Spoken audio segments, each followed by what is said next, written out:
Welcome back to another episode of TradesTalk. We are here today with Carlos del Pozo, the CEO and co-founder of Team Engine, one of my awesome preferred partners at the Aspire Service Titan group. Carlos, how are you? How was your day? I'm doing great. We're excited. It's a beautiful day today. It is a Monday, Yeah, but it's a good Monday. we're so excited to have you and hear about everything that you provide your clients. So thank you again for joining us. Why don't Sure. you give our listeners a little background into what Team Engine does and how this whole idea became about? Sure. So Team Engine is a software that helps companies recruit, retain, and engage their workforces, particularly workforces that are field-based in industries like landscaping, construction, skilled trades.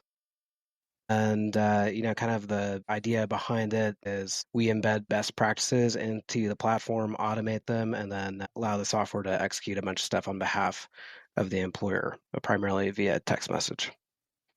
And as far as how we got here, we saw an opportunity, a gap in the market, and decided to jump in and see if we could fill it. And so far, that seems to be some good traction and continuing to grow it.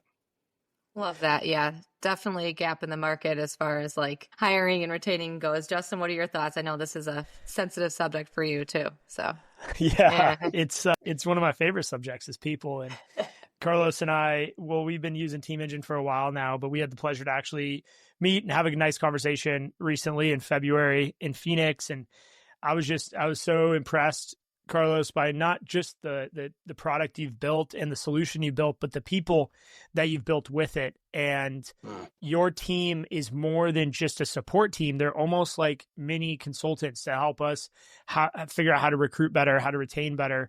So when I talked with you, I was like, man, I got to have this guy on the podcast because I know there's so much more that goes into building a company. We get to see the finished product as a user. But tell us a little bit about that gap in the market and, co-founder, how did that come together? Was there Sure. a partner in it that you guys teamed up and made this happen? Yeah, so I guess just going a little bit deeper into the background, I grew up in a small business family. I did ROTC in college, went into the military, and then I got out and went to business school. And coming out of business school, I decided to set out and try to find a business to buy with the backing of some investors. And because of my experience as an infantry officer and because of my kind of small business experience growing up, I decided to focus on businesses that had a blue collar or sort of like field aspect to them because I just thought it was a similar context to what I'd experienced as an infantry officer, and it would be kind of a good one for me to walk into and blend my business experience with my kind of like small unit leadership and field leadership experience. And honestly, talking to a bunch of owners of those businesses, whether it was in landscaping or, HVAC or commercial asphalt contracting, the same recurring growth constraint came up in all those businesses. It wasn't so much that people had trouble getting leads or finding opportunities to do work. The main thing that they worried about and that I worried about thinking about myself as an owner of one of these businesses was how will I, staff, build the crews to be able to actually deliver on this work. And when I looked around, looking in particular for solutions that were technology based, I just didn't see anything that really seemed to like fit the bill for this huge swath of the economy. And so I got together with some other folks who had a bunch of software experience, and we decided to really try to tackle this challenge. And where we started, everybody that we talked to said that they couldn't get enough applicants for their jobs. The big bottleneck was getting applicants. So we decided to first build a solution for that and go back to them and see what happened. And what we saw was that we got those, folks a bunch of applicants and said, aren't you, so pumped that you got all these hires? And they said, well, I don't know what you're talking about. Like, I don't see anybody new walking around here. And so we dug in, we realized that there was not just an applicant gap, there was an execution gap that existed past getting a resume. There was a big gap around transforming that resume into a person actually walking through the door. And we saw that software was a compelling way to solve a lot of that. Yeah. So your team software, it actually is a recruitment platform also a hiring tool, right? So maybe Yep. maybe walk us through a little bit of that and that product roadmap of what does it look like for a user to utilize the program, the software, the interface that you guys have built? Yeah, so the first component of the software is really around recruiting. And that's the thing that I would say probably 95% plus of our customers use us for that. And the idea there is that the software automates a lot of the manual, tedious, repetitive, yet absolutely critical and time sensitive stuff that goes into that transformation from I have an open role to having somebody actually filling it. So that includes stuff like job distribution across job boards and social media, as well as a sort of unique industry opportunities like throwing a QR code on a truck wrap. So it kind of covers the whole wide breadth of different sourcing options that a landscaping or skilled trades company has available to them. And then beyond that, we also automate a lot of the key touch points once somebody actually receives a resume. And so a lot of the inspiration that we had there came from actually looking at sales and marketing automation and seeing how those softwares approached, just the automation of engagement with leads. And, we basically realized that recruiting and hiring is essentially, sales and marketing, just with like a different funnel. And so we could apply a lot of the same principles there. So the software also automates key touch points in that hiring process. That's like what most folks use us for, and that's where we started. But what we saw is that when we delivered that solution to folks and they had people hired successfully through it, those applicants became employees who continued wanting to interact with their HR managers and their employers through the same like text phone numbers that the software was automating. And we realized that there was actually a big opportunity to add value post hire as well. So that's where we get into the second big area, which is automating key milestones in the first 30, 60, 90 days of a new hire's tenure, where we see, a lot of companies sort of make a hire, uh, you know, call mission accomplished, have that person walk off the job, and they don't know why. So we give them a tool to improve that and basically automate their playbook for the first 30, 60, 90 days to set that new hire up for success and increase the likelihood that they're retained. But then beyond that automation, we see that these businesses that we work with, it can be challenging for communication to go from like the office out to the field and the broader workforce. And so companies use our software also to bridge that gap between the office and the field through a software that folks at their desk can be utilizing to communicate with the entire workforce in the field in different languages and across different formats like SMS, text, WhatsApp, as well as email. So Very cool. those are kind of like the three main buckets of what we do today. In terms of the roadmap, we're just going deeper into supporting the workforce in these companies. So there's a lot of other stuff we could be doing that like sits in sort of the HR realm, and that's the stuff that we're prioritizing. Basically finding all those opportunities to improve support for the office of the workforce broadly. I love that. Especially when you talk about the sales and marketing piece. When I was working for a landscape company back in 2015, and we found ourselves not getting our heavily reliable 30-year tenured H2B staff. Yeah. We had 15 that we relied on coming every single year, and we didn't get them. Right. And so actually our sales and marketing person, Kelly Dell, actually put her recruiting hat on and said, if I can get people to buy into demand gen for Yeah. for our services, I can do the same for when it comes to employees. So we ended up going that route, obviously some subcontracting as well, but it Mhm. really speaks to that need. And taking your story back though, Sure. and you said you identified this gap in the industry. Yeah. What were the main indicators from your personal experience that said, like, I have to solve this problem and I have to solve it right now? Yeah, I think it's a lot of the stuff that I hear when we talk to business owners today. There's indicators like growing backlogs that are, the result of not having like the people to deliver on the work. People relying a lot on word of mouth for finding employees. People relying on a single source like Indeed for generating resumes and applicants. And I think that's one of the biggest like ways of thinking about what we do is we take something that's like an unscalable process and we give you a system that makes it scalable. So diversifying your applicant sources beyond just word of mouth, making sure that when you do generate those applicants, they're automatically engaged with a personalized touch.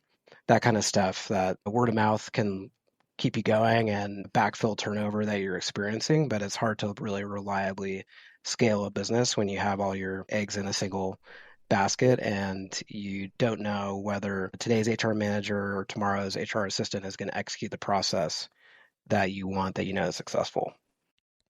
Hey, friends, what an amazing conversation with Carlos, Maggie.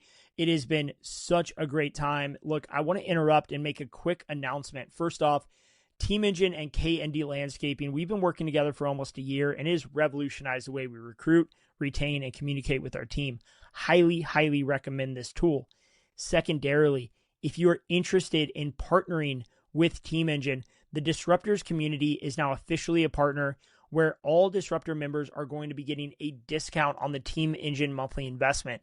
If you're looking at getting the most out of the software, highly recommend checking out the Disruptors to level up your business. If you're looking to raise a bar, build innovation, and onboard tools like Team Engine, check out Disruptors today. All right, back to the pod. You mentioned about retention and like keeping the employees on. What kind of retention rates are you seeing your customers getting? It really is all over the map, and part of the thing that's really challenging, just like looking at these industries and our customer base overall, is there's just like so much variation, whether it's by industry, by service lines within the industry, by geography, by size of company. It's just there's so much variation, but it's not unusual for us to come across companies that turn over, like 100% of their workforce. I'd say like on average, we run into something more like 50% more often, and that's kind of to dig into the math a little bit there. It's like it's not that there's 100 like roles that are turning over. It's that like there's some subset of roles on the team that are turning over like 4 times in a given year, and so it's not unusual for companies just to be continuously hiring to backfill a certain subset of roles. Yeah, that's such a great point of data clarification, because most people think if you have 50% turnover, then, oh, well, we only held 50% of our employees. But the truth is you could technically have 80 or 90% of your employees stay, but you replace a few positions 5 times. And Yeah. we all kind of know those positions, especially the entry-level gardeners and technician 1 and 2s that tend to turn over. Yeah. So that's a great, I actually haven't heard anyone explain it that simply. So thank you for saying that. I think a lot of people are having aha moments right now. Yeah. And I think one of the other thing I'd just say about that is that I think I hear often a lot of folks say that, we actually have really good retention because we have this like core of the business that's like super reliable, but it's just like this like one segment of the business that turns over a ton. And I think that can be a little misleading. It's definitely better than having like the entire business turnover for sure. But at the same time, it just raises the question, how are you going to take that like base of 50 employees and make it 70 with, 15 or 20 turning over? Or take that base of 70 and turn it into 100 with just that like segment turning over? And the answer there tends to be that you need a system that is scalable, that goes beyond what you're doing today. Because what you're doing today is you're able to keep that 50 and turn over that 15, but it doesn't mean you're going to be able to do that at 100. Yeah, it's like the classic saying, what got you here won't get you there. Yes. We say that constantly. We've had to reinvent a lot of things. One of those things is the go, no-go decision on a new hire in the first 2 weeks. And your platform with the constant communication, not just with the team member who just got hired that they're onboarding, but it's also with their management team and the HR staff to ensure that everybody's aligned. This person is the right fit. Because a lot of technician level jobs, and when I say technician, I'm really calling like, level 1 and 2, entry level. These individuals, we're looking for hardworking individuals who want to learn. And that's really hard to pick out in an interview. You know, you can try, but at the end of the day, a lot of these individuals, they seem good, they come on board, maybe something changes, maybe they just were really putting on a good face. And maybe truthfully, they thought they were going to work harder than they realized how hard it really is in this specific company. Not all companies operate the same way. They're like, wait, I got to clock in and out of every job on an iPhone? Like, what are you talking about? Mm-hmm. My last company just had me clock in and out at the yard once a day. So those little things that we don't think about, getting hey, this person isn't a right fit in the first 2 weeks and transitioning them out is huge. Secondly, having a bench, a backlog of applicants to bring in is also critical. And this is where I think a lot of companies fail to get up and beyond 100 employees, is they don't make decisions quick enough when they bring on poor hires. What's your thought on that, Carlos? And then Maggie, I want to get your take on this whole thing of not everyone's going to be a good fit. How do you know quickly and make that move? Yeah, so I think that the first thing you talked about was making that decision, but there's a piece behind it, which is the coordination across the team about those decisions. And I think that is one of the things that classically holds back a lot of businesses is, hiring is a team sport, and these decisions are team based. In a lot of cases, there's somebody who is in a business who's been charged with sourcing candidates, screening them, and doing basically a first cut for a handoff to a hiring manager or a supervisor to sort of make the final call. And that is an area where we see a lot of an opportunity to improve basically the coordination and common operating picture, if you will, for a hiring decision in these businesses. And that's something that we have coming up is some new product functionality around call recording, videos, and transcriptions, so that it's not so much a screening manager's responsibility for just saying, hey, I think you should talk to this person. Here's my recommendation, but there's actually like evidence for the hiring manager to go off of as well. So that's a priority for us. As far as like making the decision, I absolutely believe that speed is key. Speed is one of the hallmarks, especially of our approach on the hiring side, because we just think the half-life of a good applicant, they're going to get scooped up by somebody really quick. And so if you're not making good decisions quickly, then someone else is going to make them for you, and you're going to be left with whoever else has not been scooped up at that point. So that's one of the big priorities for us, is helping people just like move faster, which is another sort of approach that we stole from sales and marketing, is just speed to lead applies here just like it does in sales and marketing. And yeah, in terms of making decisions quickly and figuring out who those folks are, it's absolutely essential, because that way you avoid spending too much time training folks, getting them onto crews, adding risk to the crews by virtue of having folks who are like not really invested or good sustainable fits for the role. So absolutely important to make those decisions quickly. As much as possible, good to make better decisions at the front end if you can, but every organization is different, and that can be challenging for some. Yeah. It's so many great points you made. And Maggie, I want to come over to you next. I think the one that jumped out is speed to lead. And it's been, I actually do a lot of public speaking, as you guys know, and one of my main topics this year is speed and what I call the speed advantage. So I've been doing a bunch of research on this idea of speed. And Carlos, maybe you and I could team up and try to get some data together on the application side. A lot of data on the speed to lead on sales and how your close rate can increase by 78% if you get back to people within 1 minute. And then it goes down to 15% after 5 minutes. So it shows you the difference of 1 to 5 minutes. I think there's the same data on applications. So it'd be great to, maybe we can publish a case study together sometime. But no, I think we could. It's huge. And I wouldn't be surprised. I think that like contrast is probably going to be a little bit bigger on sales, because just the dynamic of the process is slightly different. But I would not be surprised if the magnitude of the difference is like pretty similar in hiring as well. If it's kind of one of those dynamics where if you're not first, you're last, and especially depending on the role. For some roles, the first person to respond has a huge advantage, because maybe an applicant won't be quite as picky about like brand and like some of the nuance of the role. And I just would not be surprised if there's the similar effect that we see with hiring as we see in sales and marketing.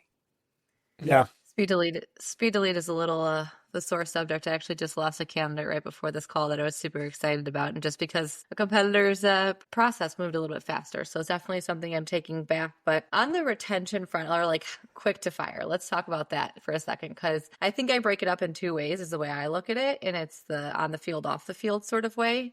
There's the getting it done and doing it right, and then there's like all of the other things. This will help you determine like, I know this is like an overused thing, but like, is it a will or a skill issue? And if it's a skill issue, can it be taught?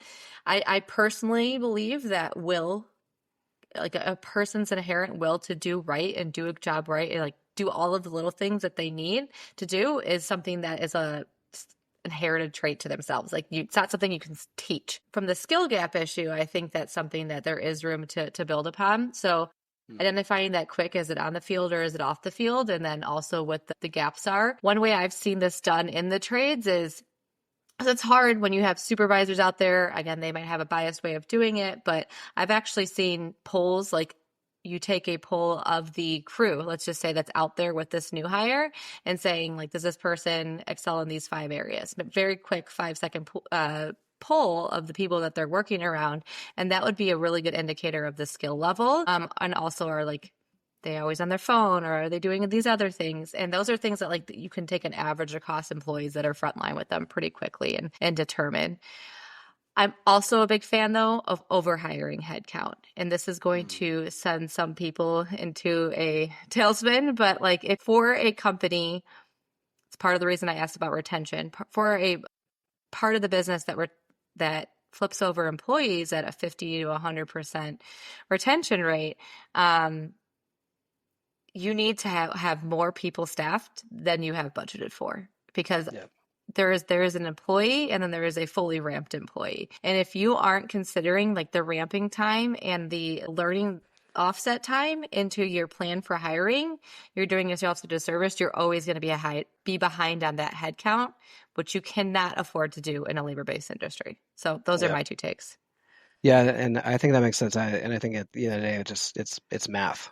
The math, and if it's predictable, you have to take the math into account. And if you're going to typically like lose one person, then it makes sense to hire 2. One of the things that we recommend is we see a lot of companies, which understandably, a lot of the industries and businesses we're talking about are seasonal, but we see a lot of businesses who really like change what roles they're hiring throughout the year.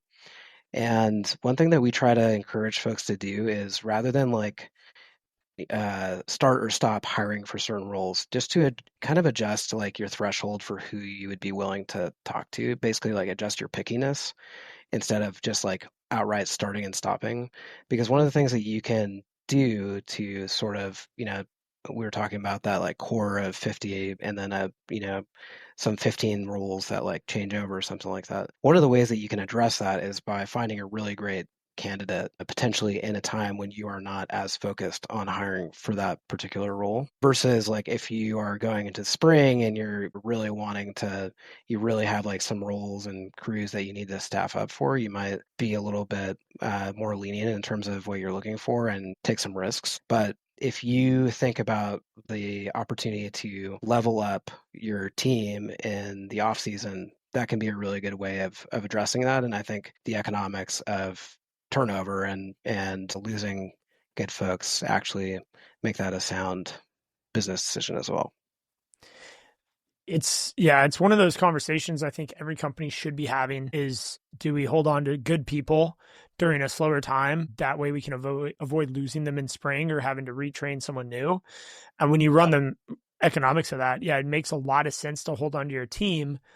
And then what it forces businesses to do, I think, is to be creative with how do they find revenue in the slower months? How do they, and obviously if you're in a Northeast or something, you just push snow. But if you're in the Southwest or, even in trickier markets like Portland, Oregon is a tough market, a lot of rain, very little work, but not a lot of snow. So you got to get really creative about how you structure your year. And if you lead with this idea, like we're going to hold on to our best people and we're going to oversell going into winter, then it forces you to be even more strategic as a business to find new avenues of revenue and new opportunities to build your company in the off season. Yeah. And a lot of people go to Christmas lights or, discounting services that can be done in the winter that help the properties improve and all kinds of other stuff. A lot of ideas there. Mm-hmm. So I go ahead, Maggie. I just want to one comment on that. I actually just ran into a guy who owns a roofing company the other night at dinner, and I asked him, I go, so do you do snow removal? I live in the Midwest, and I was like, do you do snow removal in the winter? And he's like, no. He goes, I'm staying as far away from it as I possibly can. However, I do mark up my services enough to retain my employees year round, even with the seasonal stuff, and with the caveat that in their employee agreement that they have to come back, say March 1st, in order to get compensated for the winter pay. So it's like, because like you can't rely on paying them all winter if he's not providing services, and then they don't show up to come back. So a little bit unique situation, but I thought it was kind of cool that he marks up enough to cover that he can pay his employees year, but they have to make sure that they sign that they come back for the following season in order to get their winter pay. Yeah, and I think that's something that's tricky for a lot of businesses is that solutions like that are just like not intuitive. Like it doesn't make sense that you would keep people when there's like no work. Mm-hmm. And so it takes like a little bit of like, again, math plus a little bit of a leap of faith to like go and actually try something out like that. But it tends to be the businesses that think like that and are the ones who recognize the value of great people, and they tend to be the ones who do well. And he retains his employees, and it's so funny because I asked him, I go, how did you feel about your having the highest price? He goes, I have to turn down work because he's got quality people who know how to do the work that he can rely on showing up, which at the end of the day, if you are a residential or any sort of roofing contractor, that's all people want, is like they want a job quality done with people with a reliable timeline, with professionals, and they'll pay for extra. So he said he has more work than he can afford to take on. So you might have to hire a team. Sounds right. Heard that before. Yeah. On that topic, Carlos, what are some of the things that you see business owners and business leaders do of those more successful companies that you work for, those who are growing, succeeding, and are building and building a great company? Yeah, I think the overarching theme, and it's hard because you don't want to like put everybody into two buckets, but there's basically like two high level buckets that I would describe. And there's one which is sort of this philosophy that people work for me because I give them a paycheck. It's it's a transactional question, and they're leaving because I don't pay them the 50 cents more that they can get kind of down the road, and that makes sense because it's just a transaction at the end of the day. And then there's another philosophy which is what I would call sort of the employer of choice philosophy, which is that there's a recognition that these businesses are succeed or fail on the people who they attract and keep, and so they're going to make that a first class strategic priority for the business. And again, companies don't always fall cleanly into one or the other, but I continuously find that the businesses that we work with are the ones who are being like recognized for being like the best employers and are getting a lot of recognition in that regards because they tend to be the ones who are more on the side of seeing people, and HR is actually a first class strategic priority that's going to enable the business to scale and be successful versus it being sort of like a cost center and an obligation where it's just transactional and people come and go and there's nothing I can do about it. So that's how I would like at a high level describe the difference, and I think that you just see a lot of stuff flow down from that philosophy. The folks who are the employers of choice are the ones who are prioritizing a great experience for applicants and for employees, and they're empowering HR, and they have an HR manager at the right size and potentially have a recruiter at the right size. I see a lot of companies that they get so far without having anybody in HR, and it's so impressive, and then they all of a sudden like realize that that's a big miss and they're sort of catching up. But what would you say is, yeah. Do you have kind of a generality of size that you would recommend someone start thinking about or bringing on an HR manager and than maybe a recruiter? I think it probably makes sense to start thinking about it at least around like, 50 employees. There's just, some stuff that gets a little bit trickier when you get to that size. But if you're at 100 employees or over there and don't have an HR manager, you're probably a little bit behind and you want to start catching up to that. But again, it's really surprisingly not that unusual for me to run into businesses that are of that scale that don't have an HR manager, or, HR is like a function that it sits on, an operations manager or like an office manager's role along with a whole bunch of other stuff. And I think that's just that's one of the ways that we also add value for some of the first we work with is that a lot of the folks who are charged with the stuff we're talking about have just so much on their plate. Even at 100 employees, having an HR manager, that HR manager is probably also like the recruiter. And the recruiting function in that business is a full-time job unto itself. And so that's a place where, automation can really come in and play a big role in ensuring that that process is executed well with the resources available. Well said. And I pretty much agree going from that, going through all those milestones with everything you just said. And if you're in states like California, like we are, Yeah. it becomes a requirement of protecting your business and not getting a giant lawsuit or just doing right Yeah. by your people. You may not Yep. know what you don't know. When it comes to recruitment, a lot of people hear that term and I think everyone has a bit of a, kind of a yuck feeling when they think recruiters because of Yeah. the LinkedIn and everything else. So Yeah. help us understand what a recruiter does in a company, a trades operation beyond just outbound work. I mean, there's so much more that goes into it, but Yeah. what's your take on that?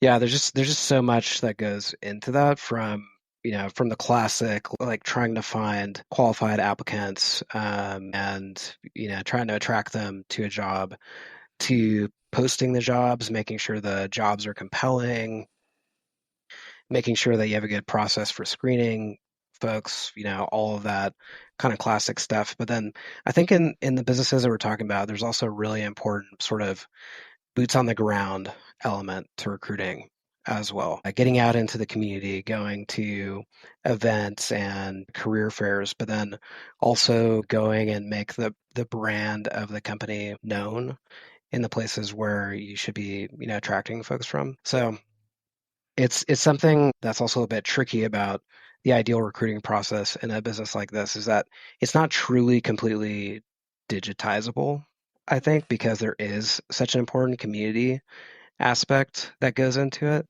Um, so at the end of the day, like all that stuff is what is ideally happening. But again, if you have an HR manager, only one HR manager, and that's all, or no HR manager, there's a bunch of stuff that you're not doing, like what I just listed off that are opportunities for your business.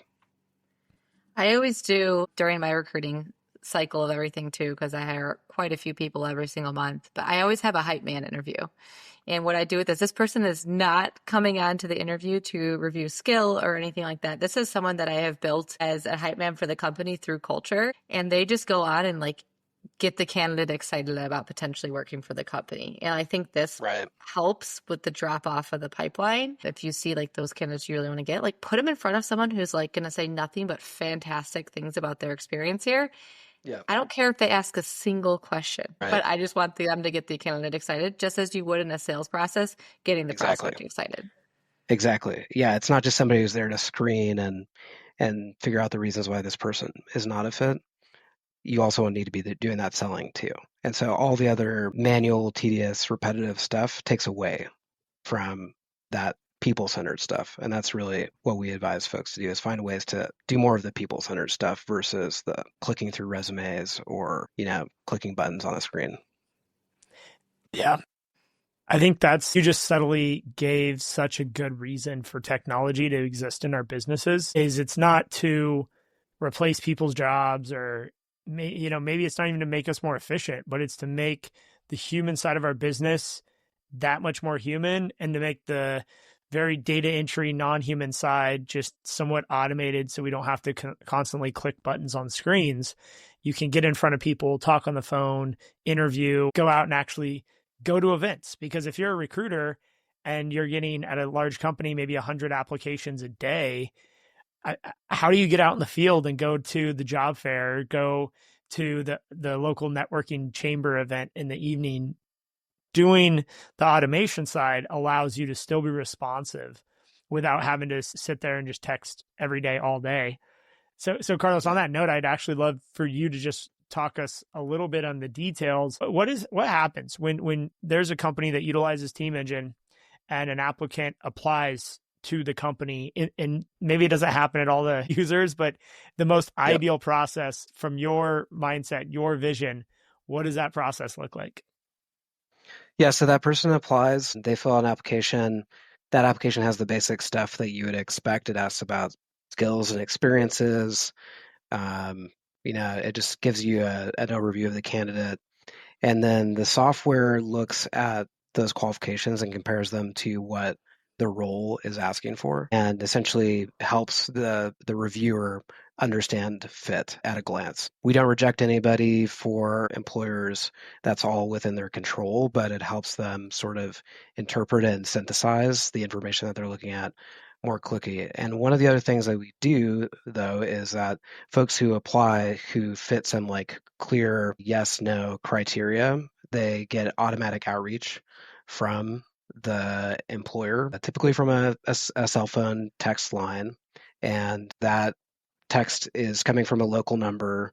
It's not coming from a toll-free number. It looks, like it's coming from the employer because it is. It's a message that the employer customized to have sent to applicants at that stage. So rather than that employer just copy pasting the same message over and over again, that's happening on autopilot. And then the employer can come in and review the applicants that they've received and also see, what response they've received to that text. And we find that first initial text that is sent to a qualified applicant on paper is really effective in the process at doing a few key things. The first thing is it accomplishes the speed to lead. They're getting in front of that applicant super fast, ideally before anybody else. The second thing it accomplishes is it asks a question.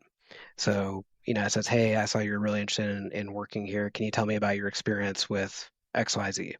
And so you can move a question from a screening call or even an interview into that text so that you are evaluating that applicant with that information at the front versus having to wait for an interview or a phone screen, which can help make the time a lot more efficient. And then the last thing is you just see if they're even responsive to the message.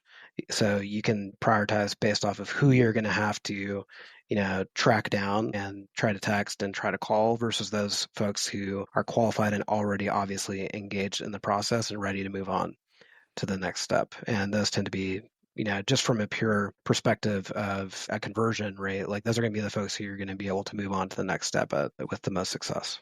So that's what happens at the front. Same kind of idea applies to subsequent steps like scheduling the interview and making sure folks show up for the interview.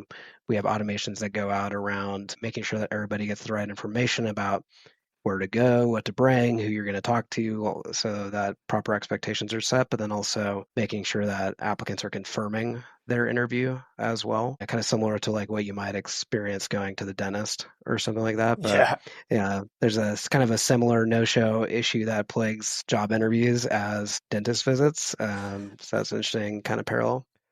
That is. And then painful. Yeah, and then it can be painful. And then there's just same kind of idea carries through the places in the process where the same kind of stuff happens again and again and is repeatable to advance the process along. Those are the types of things that the software automates, and then that carries into the post-hire experience like we talked about. Wow, and so what I think of that is you are being intentional about how you're going to do your hiring. I feel like a lot of companies they have this reactive mode to hiring. It's like, oh, we don't need anyone. Right. We don't need anyone. Okay, we need everybody. And we need to hire and we need to hire. And all of a sudden it's like, so the HR team's constantly going through this process of what do you guys are not responding. You're not hiring. And then all of a sudden you need me to hire 20 people this month. with no awareness. So your Right. process, I know at K&D at least, it's helped us be a much more stable hiring platform from a recruitment angle. We're always responding, we're always hiring, we're always interviewing, no matter the time of year. And Yep. we do that because we can now do it with a lot less hours invested in the front end. Hey friends, I'm so excited to announce we have a new AI feature inside the Disruptors. And for a limited time, we're making this free for everybody on the internet. Look, if you use ChatGPT on a regular basis, and I hope you do, this will be a game changer. It has been trained on all things landscaping. Whether you need to scale your business from 5 million to 10 million, you need to figure out a job description for your new ops manager, or you're just trying to understand if you need a permit for that retaining wall in your specific county, this GPT is going to be able to help you get answers and get answers fast. It is trained on the 8 pillars of predictable profit. It is trained on the massive action protocol. It has been uploaded with dozens and dozens of job descriptions, planning session templates, and so on and so forth. It is amazing. I am so excited about this. All you need to do is go to chatgpt.com, click other ChatGPTs in the search bar, type in landscape intelligence for disruptors, and boom, you are going to work. All right, guys, back to the pod. The ability to ask a question and get some of those screening questions answered in a text message format too, because some people are applying on email addresses they never use because they use their work email for everything, and they don't even have notifications set up for that Gmail account they opened 20 years ago, but that's the one they use to apply because great people, we all know great people are working already. So that the text message it's incredibly effective for our demographic. We're hiring typically younger folks, it seems like, and they like the text message communication protocol. Yeah, and I'd say our experience is that the preference for text is just kind of universal. You know, I've been surprised that over time we've occasionally run into folks who said, "Oh, well, text is like impersonal or it's like unprofessional or something." I think those are much more rare than they used to be. But overall, at the end of the day, it's like there's a few folks who feel that way. But I think the most recent stat we have is that 96% of applicants that we see come through, they opt in to receiving a text in the application process, which you have to do. It's not a default thing. You have to click that you actually want to receive a text. And so the overwhelming majority of people prefer a text, and we don't help companies just with hiring for entry level or field roles. We're helping them with all their roles, and so that statistics applies across the board for all those roles, a variety of industries and locations too. Yeah, it's a lot of times we talk about the labor shortage, the labor challenges being a field level issue. But truly for us, the account manager seat has been the most challenging to fill and to keep filled in this industry. It's the hardest job, I think, in landscaping overwhelmingly, and probably in other industries, similar type of account management where you're sales, you're in charge of retention, you're in charge of some level of operations and client satisfaction, which we know is variable and very difficult to manage. So when we get into those higher level positions, what are some of the things that you're seeing with companies that are winning, that are getting the best talent in the market? Like, what are they doing for those account manager, mid-management, even branch level positions that really can make or break a quarter or a year for some companies? Yeah, and it's sort of fuzzy, but one of the big things that I would describe is just having a really strong brand. I think when you're in a position like we are today with a labor shortage and for those types of roles, people are going to be a little bit pickier and they're going to look at a lot more than just like the job post.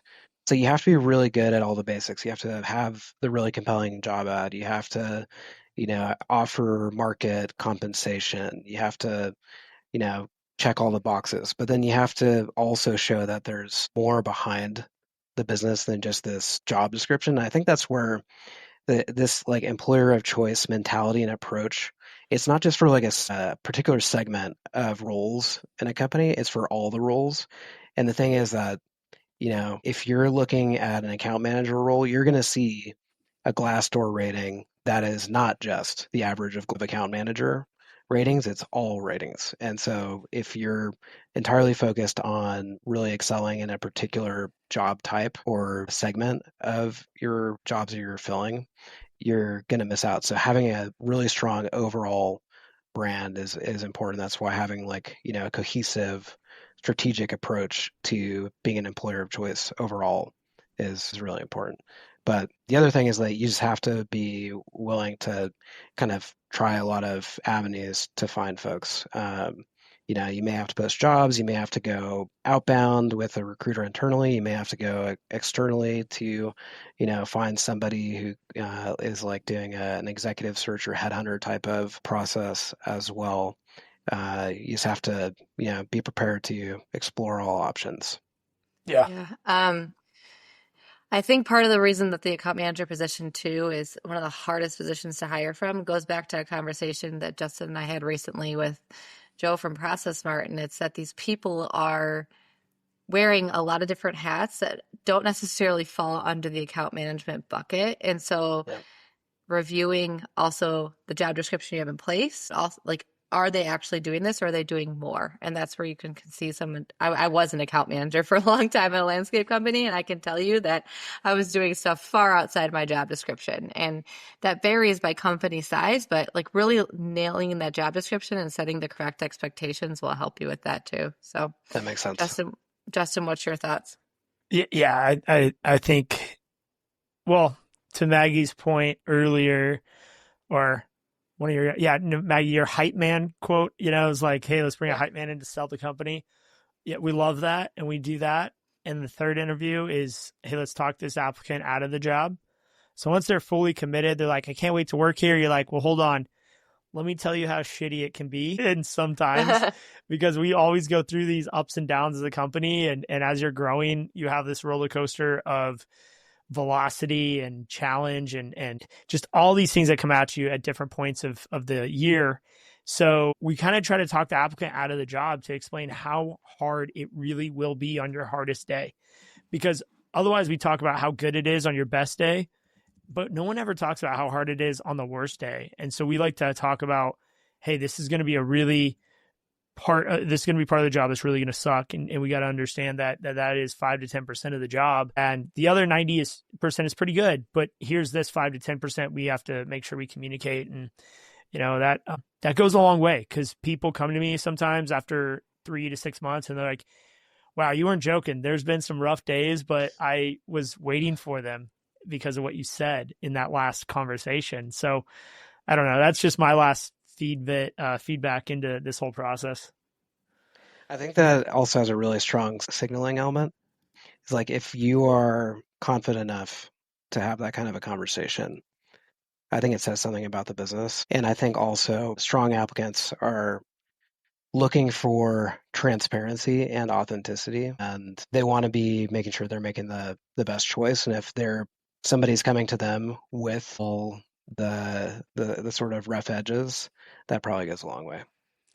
I think it does. I can't remember the last time we've had to, and I mean this in all like a complete humble way. We haven't had to fight for applicants. Once they're in our system, they want the job really badly. And so we haven't had a situation where we've had to like bid or like compete for candidates. Most people pick us. And I think a lot of that has to do with that front end process, Carlos, that you and your team help us with. It's such a smooth process that by the time they get to that third interview of me trying to talk them out of the job, they're like, no, like I get it, but I'm in. And I do believe it's a culmination of everything we're doing. And I think there's a lot of other companies leveraging technology to do that. So kudos to you for helping us in the blue collar industry just be better and do better. With that, I'd love to ask you for a trade secret. I'm starting to call this like the lessons without the scars. What's something that you've learned that we can learn from you? I don't know if mine's going to fit the bill because it's sort of inviting you to get more scars. I guess the thing is that I would have in mind is that I just find, just the best things in my career and in my life have happened when I've been uncomfortable. And so to seek the discomfort, that tends to be where the biggest opportunities are unlocked. So you might end up with a scar at the end of that, but overall, probably good things will happen to you. That's probably the number one for me. I love that so much. That's great. That's great. There's a book out there called The Comfort Crisis. Have you read it yet? I have not. I highly recommend it. It's all about that. It's like, get out of the comfort zone, do hard things.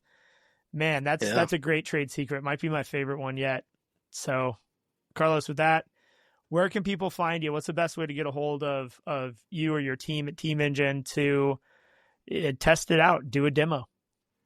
Yeah, you can find us at teamengine.io. I'm on LinkedIn. You can find me there. And you can find me at carlos@teamengine.io as well. So welcome to reach out to me if there's any way I can be helpful. That's huge. We don't always get the CEO and co-founders giving out their emails. So guys, utilize that. Ask Carlos some questions, and we will drop all that information below in the show notes as well. But as always, guys, if you liked it, share with one friend. That's all we ask. Let's keep this thing growing.